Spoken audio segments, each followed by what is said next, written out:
Hello everyone, and welcome to the webinar for the 2020 Macy Faculty Scholars Program.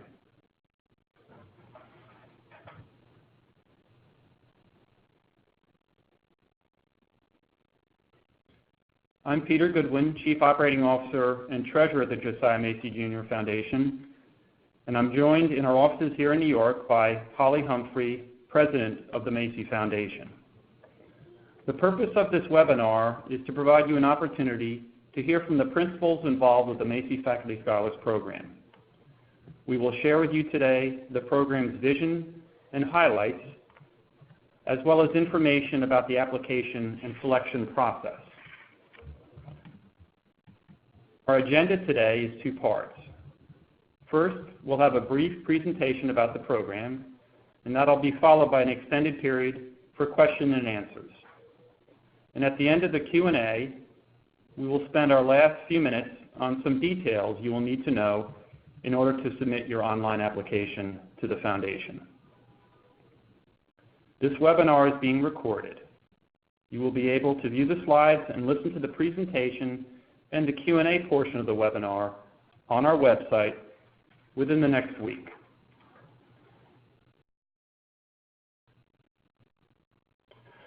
For any questions you have during today's presentation, please use the chat function on your screen. We will answer as many questions as we can at the end of the prepared remarks section.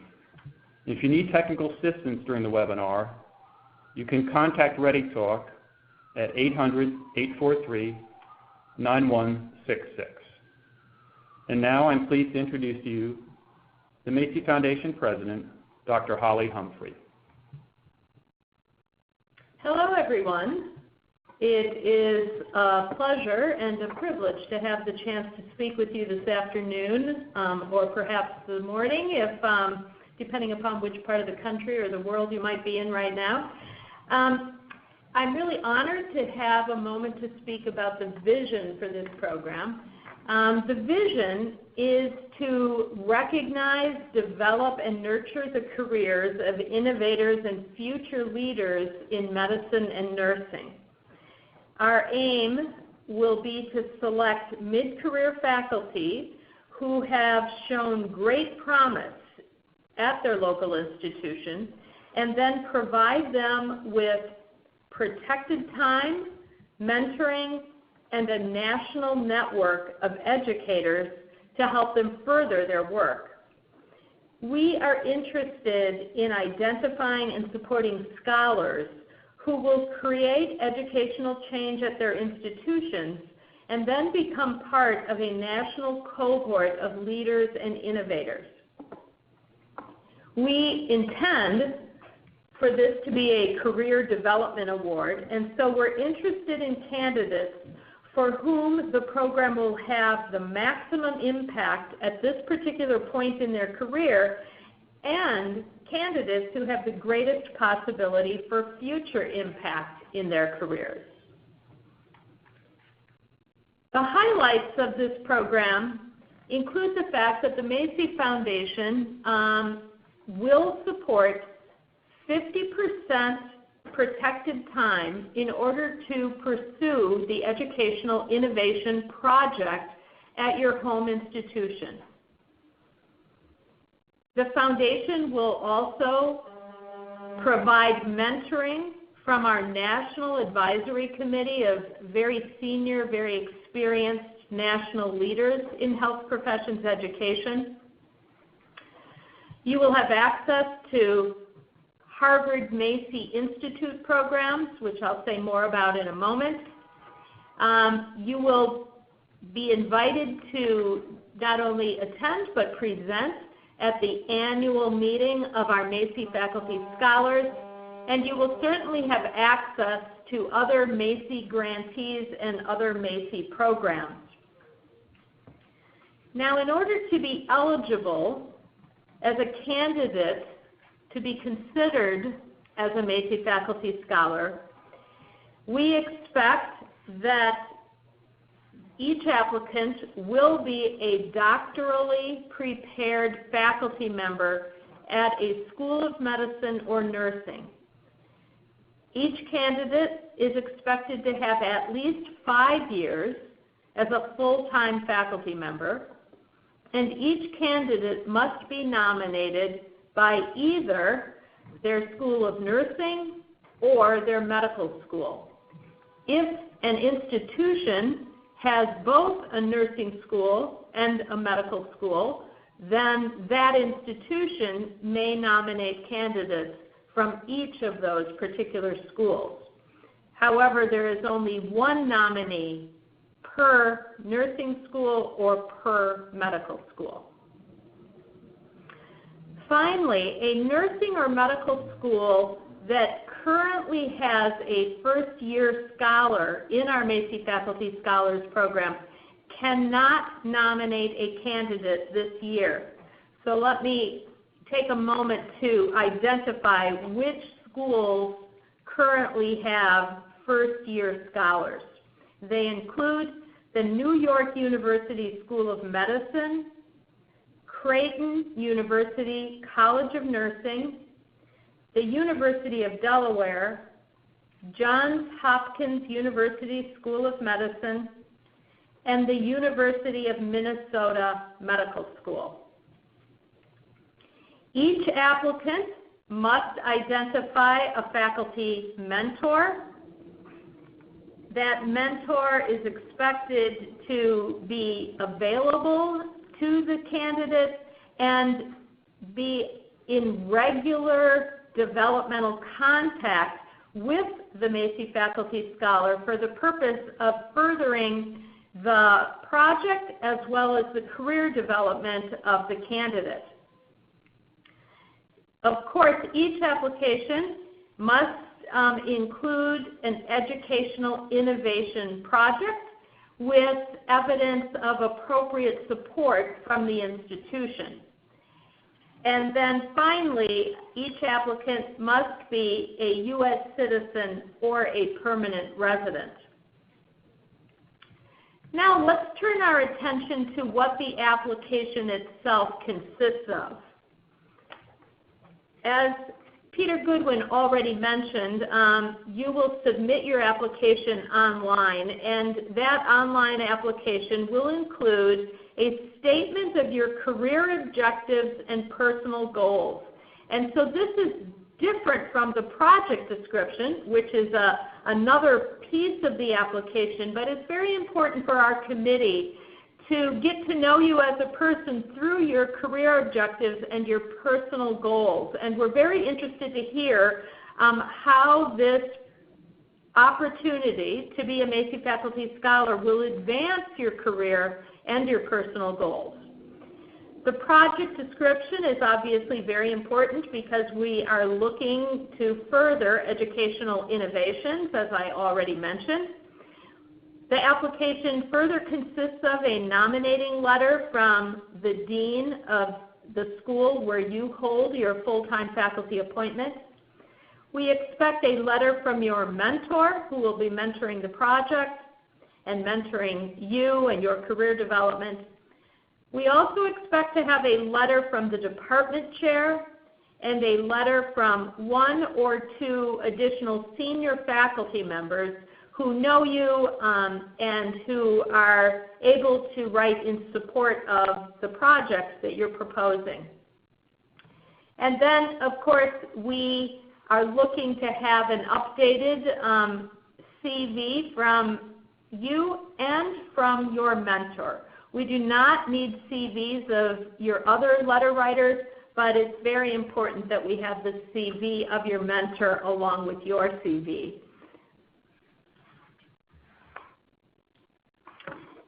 Let's take a look at the selection criteria. What are we looking for when we make the final selections? We're looking for evidence of a strong career commitment to education, and we're looking for early promise as an educator and institutional leader. We are looking for evidence of innovation and creativity in your career. We're looking at the merit of the educational innovation project. We're looking for evidence of strong support from your institution, and that is generally conveyed by the letters of support that come both from the dean and from the department chair in particular. So those letters convey institutional support by including things such as acknowledgement of the protected time that you will have to carry out your work, and the various ways in which the department and or the institution will be supporting you as a Macy Faculty Scholar if you are selected. And then that really leads into the final point, that we're trying to get a sense of your institution and specifically the environment in which you work and the environment in which this educational innovation will take place and be embedded. So is this an environment that supports innovation, is welcoming of new ideas, but also able to put in place the support to help you carry out your project and carry out those ideas? Now, beyond the selection criteria, let me say a word about the selection process.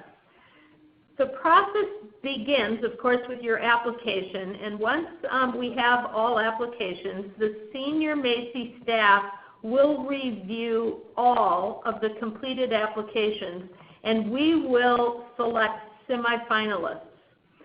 Once we have selected the semifinalists, we will share the applications with our National Advisory Committee, and they will then work with us to select the finalists. The National Advisory Committee and our senior staff will then interview the finalists and make a final decision which will be communicated to those who are selected by June 12th of 2020 for an appointment year which will begin on September 1st of 2020. So what are the key dates for you to keep in mind? The first, of course, is the deadline for the application, and that's February 5th, 2020 by 3 p.m. Eastern Time. You will be notified of your application status, specifically whether or not you are a finalist, by April 8th of 2020. The interviews for the finalists will take place on the dates of June 8th and 9th. Each finalist will be interviewed on one of those 2 dates, not both of those days. And then, as I already mentioned, you and your school will be notified by June 12th for an appointment that begins on September 1st. So I'm going to turn it back to Peter Goodwin so that we can hear what's on your mind in the form of the questions that you might have.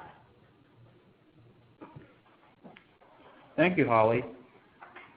So we've now entered the Q&A portion of this webinar, where we'll spend probably the next 35 plus minutes entertaining your questions and responding to them in answers that we hope will be very clear and will be available later on our website once the recording has been processed, and we will post that for you.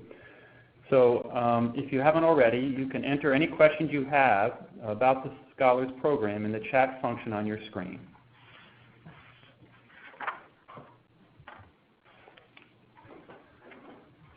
So Holly, we have a question here which is getting at the definition of mid-career.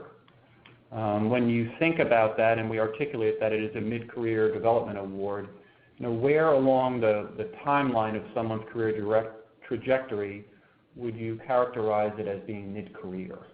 Yeah, that's a very, very good question, a very appropriate question. So mid-career is really conceived of as a faculty member who has achieved probably the rank of associate professor.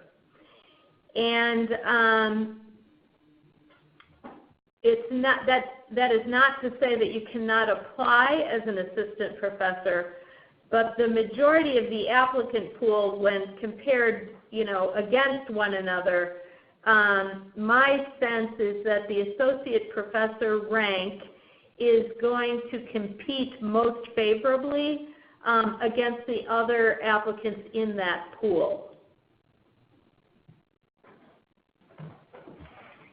Okay.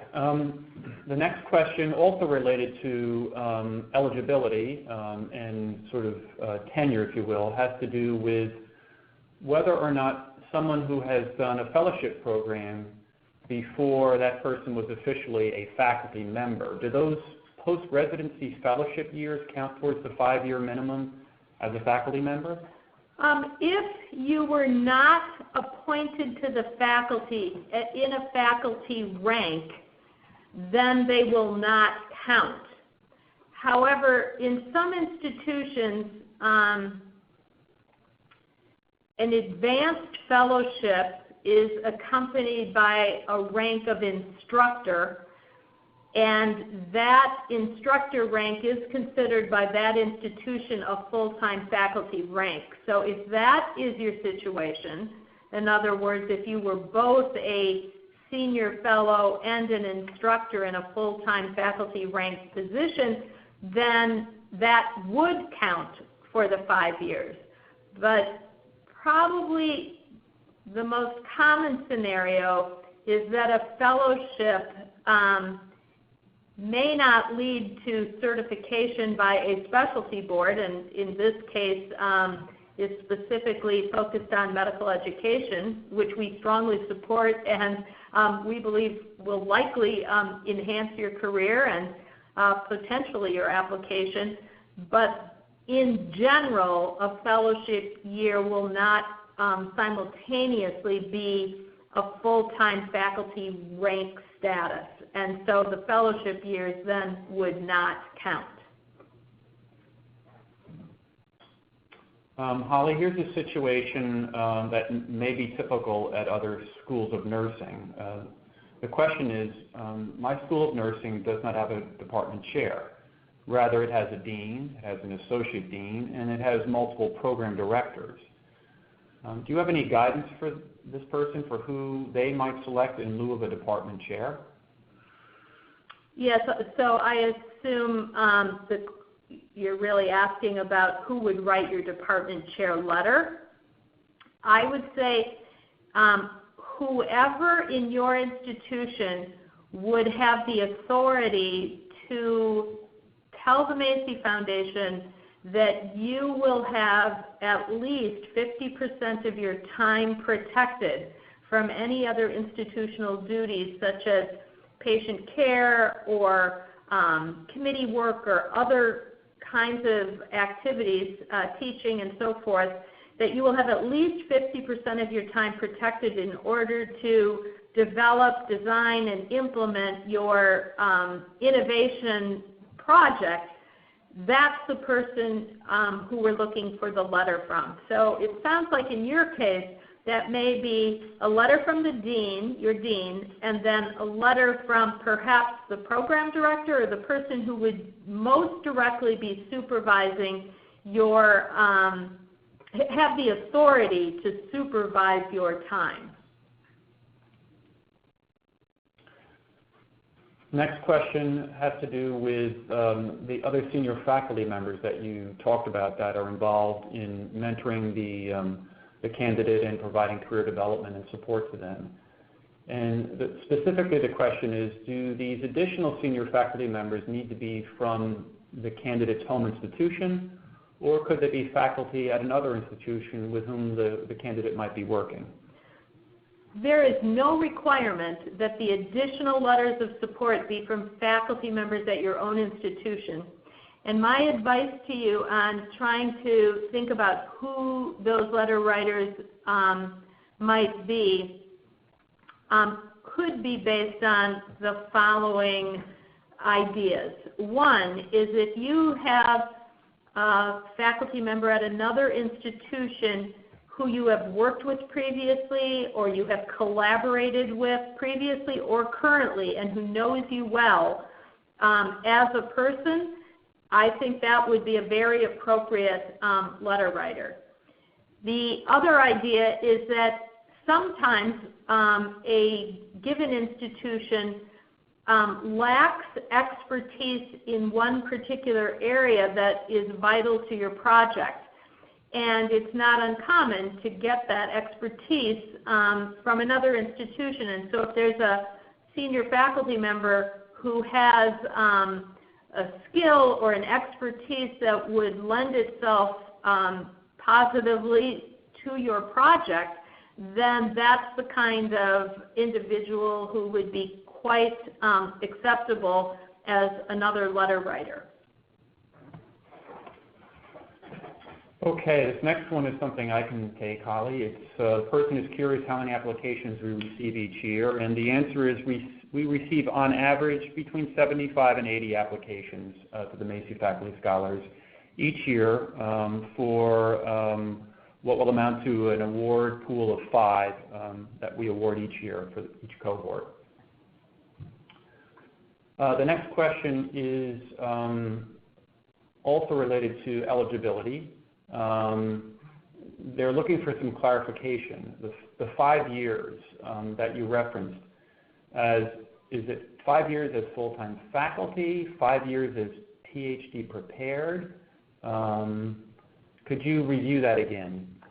Yes, so we are looking for 5 years on the full-time faculty, and most institutions will have a clear delineation of a full-time faculty track that will have expectations that go along with that full-time faculty position. Now, sometimes you may be PhD doctorally prepared but not yet in a full-time faculty position, sometimes because that position has not yet been created or not opened up. But you meet all the criteria to be appointed, but you're not yet appointed. So we really are looking for 5 years on the faculty. But if there are follow-up questions, please feel free to continue this conversation if I've not made that clear. Next question is about the mentor for the candidate. Does the mentor need to be from the same institution as the applicant? No, the mentor does not need to be from the same institution as the applicant. However, remember that one of the criteria that the committee will look for is what is the environment like at your institution, and is the environment one that will support, develop, and sustain your career and the career of other educators. So it's fine to have a mentor not at your institution, but then we will want to make sure that there are other components of your application. Specifically, I would be looking at the dean's letter of nomination and perhaps your own personal description of the institution where you're working to convince us that the institution has an environment that's going to be supportive of you and of this project. But it's not uncommon for a mentor to come from another discipline or perhaps from another institution, possibly for the reasons I mentioned earlier, that you've collaborated with them before, they have an area of skill or expertise that's not present at your institution, and those are all excellent reasons for why someone might be a superb mentor for the project that you're thinking about or developing and designing. Holly, this attendee is interested about the issue of equity and whether or not that is an important criteria as we think about our selection of the Macy Scholars. Yes, equity is not only an important criteria as we think about the selection of the Macy Faculty Scholars, but it's one of the key thematic strategic priorities of the Macy Foundation. I have had the privilege of participating in the selection of the Macy Faculty Scholars 1 year in my relatively new tenure as the president of this foundation, but I also had a chance to observe the selection process the year before I officially became president. I had been named president, but I had not yet started. So I have personally 2 years worth of data points that I'm speaking from, and I can tell you that the committee was very intentional about their selection in having a rich conversation about equity and about the pipeline for this program. That doesn't mean we have it perfect by any means. It does mean we have a lot more work to do, but I want to assure you that it is a high priority for this foundation and for this president. So let's turn to the actual proposed project that the candidate may be preparing. Do you have any advice regarding guidelines or expectations around the Educational Innovation Project that would be helpful? We specifically do not have any guidelines for the project itself, but I can tell you, having read all of the applications from last year, some of the keys to a good project are, is it feasible? Is what you're describing really feasible to be carried out? And again, think about this 2-year time frame. That's a pretty short time frame, so we'd want to make sure that it's clear what you're intending to accomplish in those 2 years and what your timeline is. So one is the feasibility. Second is it really innovative? And can you convince us that it's innovative? And I think in some ways people often get stuck, or at least speaking for myself, I would often get stuck on, oh, it's not really innovative enough. I would just encourage you to not get stuck there. As all of us know, our institutions are often very slow to change, and sometimes pretty straightforward things can actually be very innovative in the environment in which you're working and teaching and taking care of patients. So we're looking for innovation, but don't feel as if you need to win the Nobel Prize with this. We're also looking for, is this novel? Have other people done similar things? Is this going to be the first time that somebody's ever tried this? And again, don't feel like you have to be the very first one to have tried something, but if there's an evidence base that you can build on, then that would be something you would include in the description of the project, and you would tell us why what you're proposing is taking it to the next level, and that in and of itself is going to be novel. And I think the project itself really needs to be simple enough in a way that we can understand it. Sometimes the projects come across as very complex, and it can be hard to follow what it is you're actually trying to do. So often, one of the ways to help nail down that project is to make sure that you can evaluate it. And it's not uncommon for us to see projects that represent really good ideas, but those good ideas are not accompanied by an evaluation plan. So that's just a thought. You know, we don't require you to include an evaluation plan, but sometimes I have found the projects that include the evaluation plan can be easier for us to understand, and then we have a better chance of understanding what you're going to do and how you're going to measure your success with that. And then finally, I would think about how you're going to disseminate it. And if this is maybe a pilot project, the dissemination may be much more limited than if the project you're proposing is actually building on pilot projects that you've already done, and then your dissemination may be much more extensive and include, novel technology or presentations and publications at national meetings. But I think the evidence of a good project includes at least some attention to some of those things that make it very enticing for the committee members who review your application.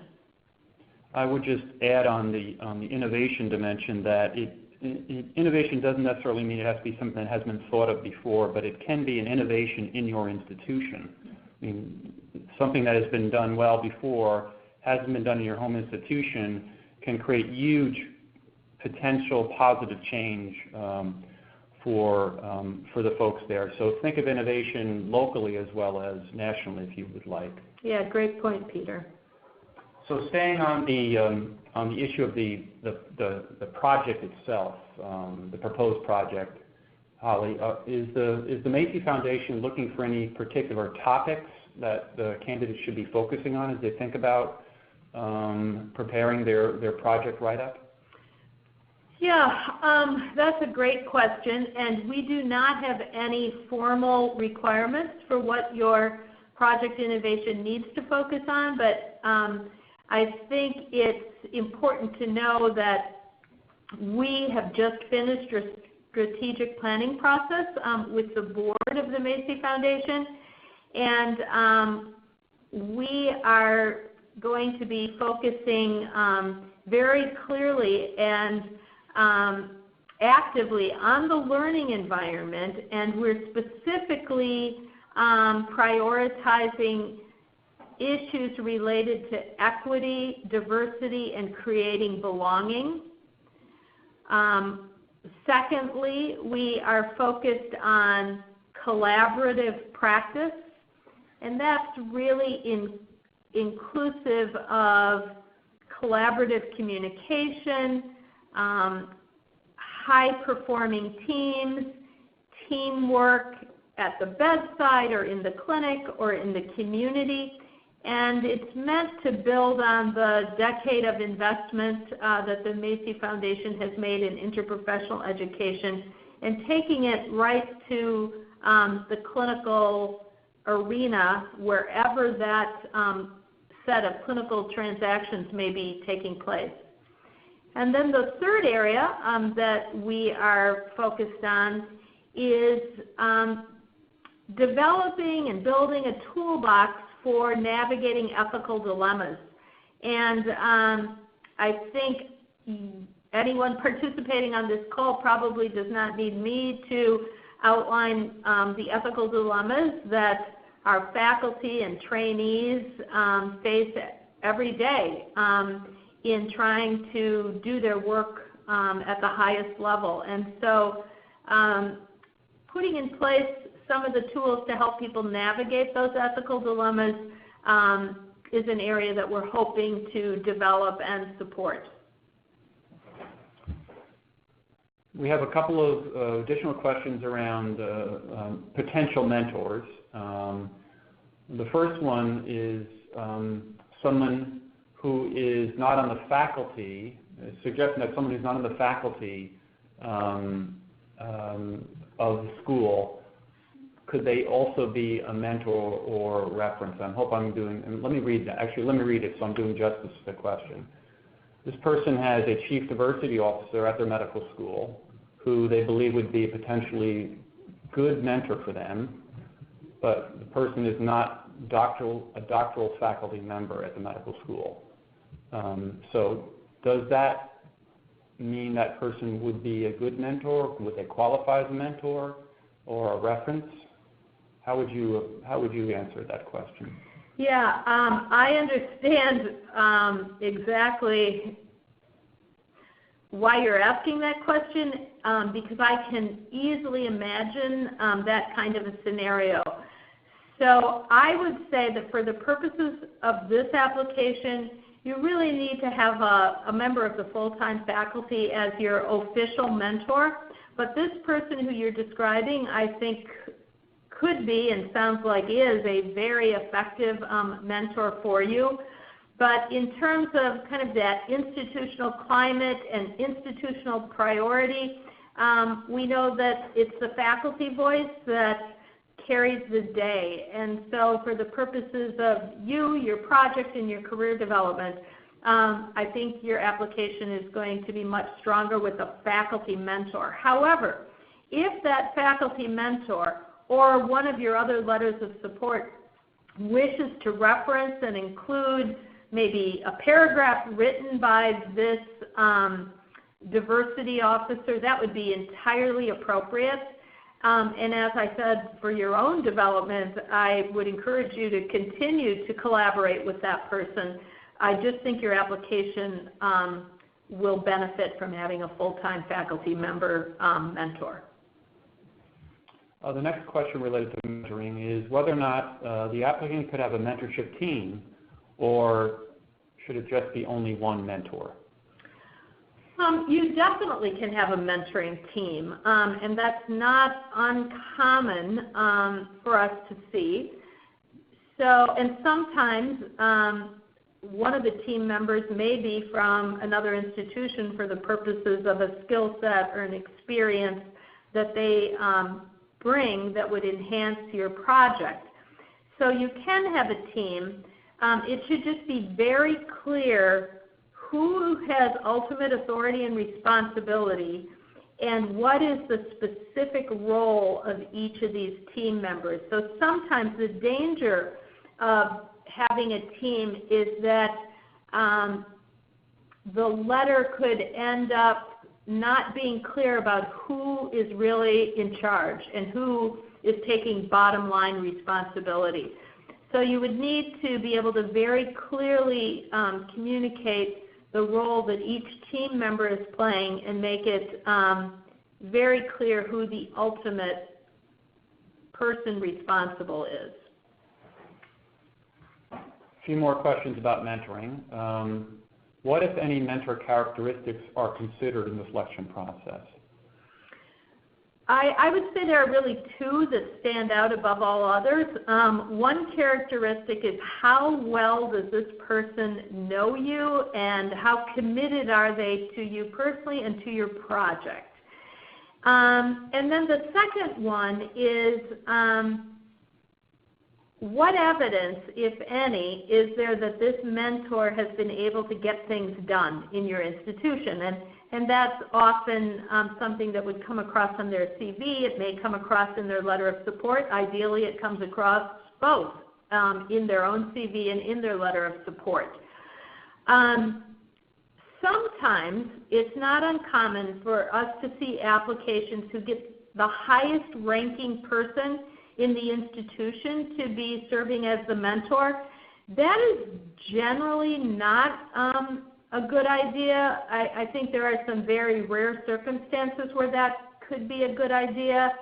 But the committee will be concerned if you have somebody who is perceived as not really having the time available to mentor you, that you're much better off having someone who can meet the two criteria that I mentioned.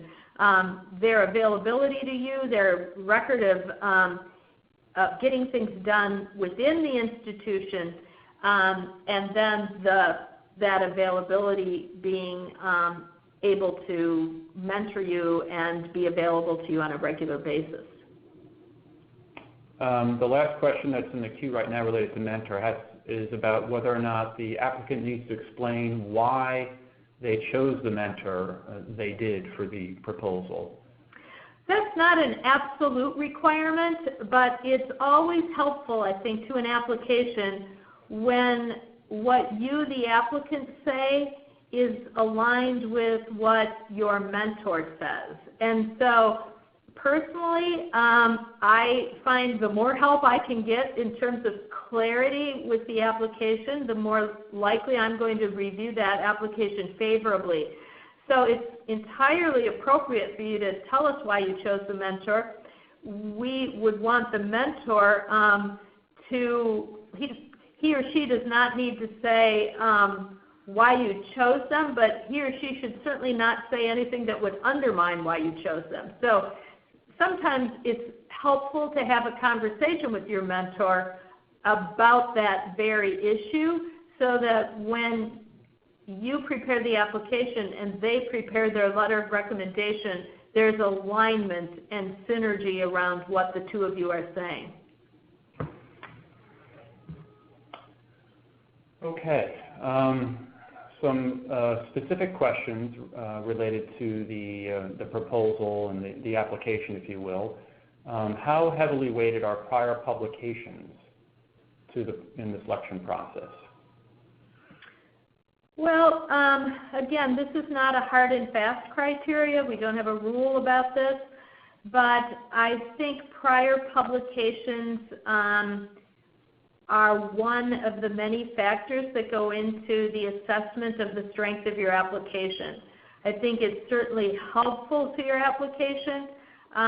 If there are prior publications, those prior publications do not necessarily need to be related to the project that you're proposing, because very often we do see pilot projects being proposed. But the fact that we can see some publications sends a signal that you know how to ask interesting questions, perhaps in a hypothesis-based fashion, or you know how to write about interesting observations that you've made. And I think because we pitched this program for mid-career faculty at the predominantly associate professor rank, it is uncommon for someone to arrive at an associate professor rank without some evidence of scholarship in the form of publications.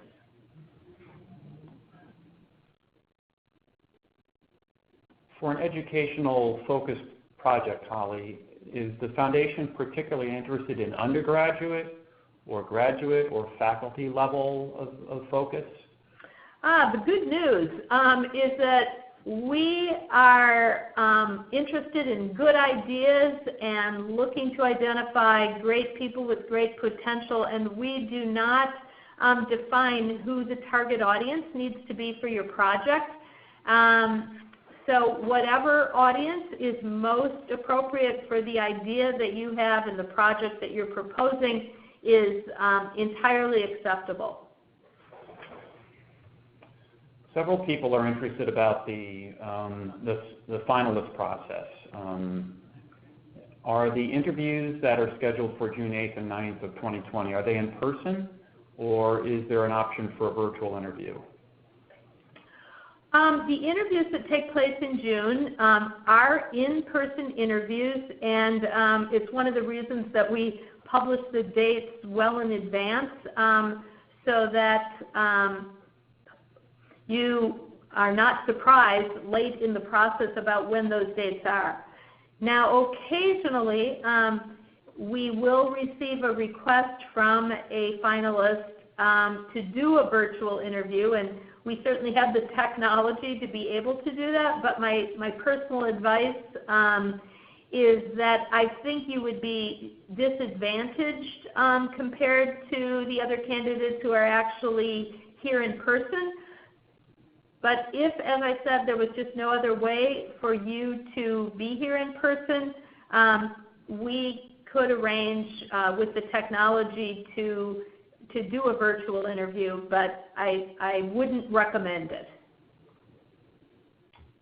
And to answer a question that came in about the expenses for coming to the interview, they will be covered by the Macy Foundation. We do not expect the applicant to cover those expenses themselves.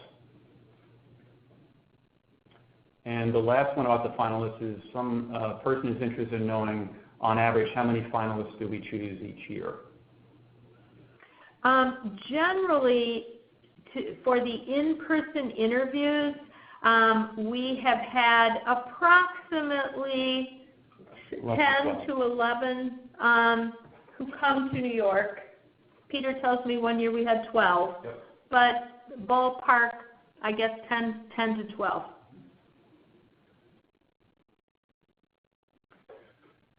A question here about the credentials for the applicant. We say the person needs to be doctorally prepared. Is this only PhD, or could it include an EDD, a DNP, a JD as well to be an applicant? Yeah, any of those terminal degrees are acceptable. The majority of our Macy faculty scholar alumni are MDs or RNs. PhDs, but we have a variety of people. So any of those terminal degrees would be acceptable.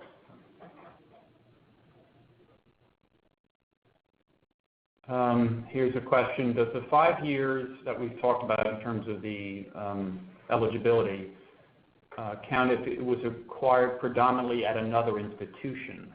So this is a situation where a person has been on faculty somewhere else, and they've come to their current institution, which would be the applicant institution, and they may not only have a year or two there, but yet they have 5 years or more as a faculty member at a eligible school. Yes. So the 5 years can count from another institution. The caution I would issue to you is that because our committee tends to place a fair amount of emphasis on the institution itself and the environment in which you would be carrying out this project, we would be looking to see that you've been there long enough to be known by the leadership there and have the clout to implement your project. So we're not going to erase those years that you have at another institution, and they can count toward your 5 years, but then just make sure that your application speaks to the issue that although you've only been at your current institution for a shorter period of time, you've already made such an important impact that the institution is very confident that you'll be able to implement your project. Here's a question, Holly, about the proposal and sort of the elements around implementation and evaluation that are going to be described for the project.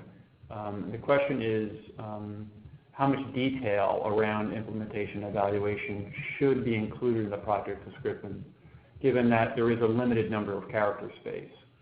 Yes, there is a limited number of characters, so you can't go into too much detail.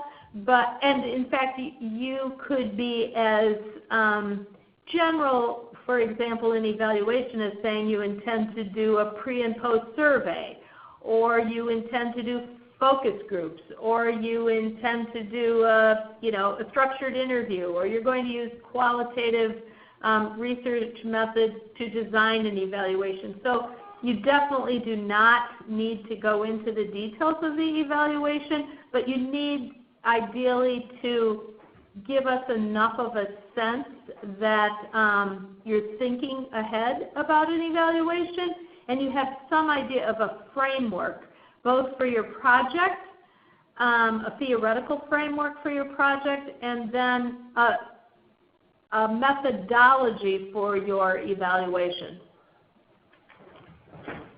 Next question is about protected time and whether or not in the application the 50% protected time that we require needs to be outlined. And the answer to that is no, it does not need to be outlined at the time of the application. But we do need to see in the application that in the letter of support that there is a commitment by your department chair or whoever is responsible for overseeing your time to commit to that. The final question on the board, we still have a few more minutes, is if an applicant is unsuccessful 1 year, is it acceptable to apply again in a subsequent year? Absolutely, yes. Depending upon how your institution makes decisions about which one applicant they're going to select, I obviously cannot speak for your institution, but I can tell you that it's not uncommon for us at the Macy Foundation to see not only reapplicants, but it's not uncommon for us to make a selection of someone who has applied on more than one occasion. Great. Well, there's no questions on the board right now, so why don't I just leave it open just for a few moments, and if there's no more that join us, then, oh, we have one. Okay, here we go. Holly, is feedback provided to each applicant, including those who are not selected as finalists? No, unfortunately, we do not have the ability to provide feedback to you. So while I wish that we could do that, we do not provide feedback on the application. We have another one. This is a very unique situation. Person is currently in transition from the College of Nursing to the School of Medicine, which will take place in January. They're inquiring as to which dean should the letter come from, the nominating letter. Yeah, the nominating letter should come from the school where you will be appointed at the time of the beginning of the project, which is September 1, 2020, and it sounds like that will be the School of Medicine. The convenient thing is that that's the same school where you will officially be as of the application deadline. So the application deadline lines up with the start of the program on September 1st. So I would say that the School of Medicine is the school who should nominate you. This person has a specific question as well about their eligibility, which may apply to others as well who are on the call. Person is a faculty member who has a nutrition PhD is in a College of Health Sciences, but has a secondary appointment in the College of Medicine. Are they eligible to apply? You're definitely eligible to apply. If there is a dean for the College of Health Sciences, that dean should work with either the dean of the School of Medicine or Nursing so that one of those institutions nominated you, since that's who we accept nominations from. And it's not actually uncommon for us to receive applications from individuals whose main or major appointment is in a School of Health Professions.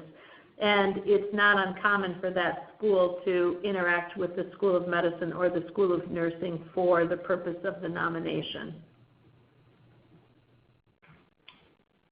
This individual is interested in whether we have a list of projects of previous awardees. And the answer is you can learn about our scholars and the projects they're working on if you visit the Macy Foundation website. You go to the Macy Faculty Scholars tab and you will be able to see nice pictures and descriptions of who the people are, who are the current recipients and past, as well as the projects that they are working on.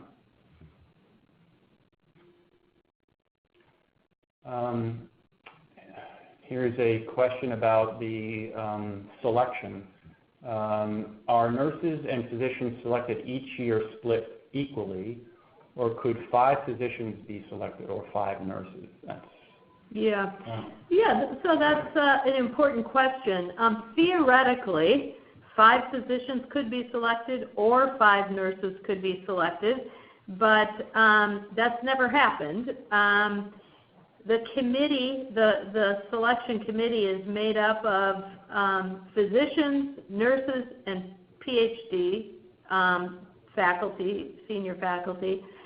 And over the years, that committee has made their final determination, and it's always had some representation of doctors and nurses, and in some years, neither a doctor nor a nurse, but a PhD only individual who's working in health professions education. Okay, that was our last question. Thank you all for listening and offering your questions for us. I want to make some closing comments as part of a wrap-up before we end this webinar. The first is to let you know that we are utilizing an online application for this program. In order to access the online application, you go to our website, click on the Macy Faculty Scholars tab, which is in the navigation bar at the top, and then the drop-down menu will show an Apply page. Just click on that, and it'll take you there. Alternatively, and for your convenience, we've posted the URL, which will take you directly to the application. At the application, just hit Start the Application button, and you'll be directed to the form. You need to register yourself and create an account, which would be your email address and a unique password that will serve as your identifier and will allow you to begin the process of applying. And you may save and return to the application as often as you like prior to submitting it. You'll also need to get the tax identification for your school as part of the registration process. Now, if you have any questions during the application process, you may email us at info@macyfoundation.org. But before you email us, I would encourage you to review the frequently asked questions that are posted on our website, once again under the Macy Faculty Scholars section and under the Apply drop-down tab.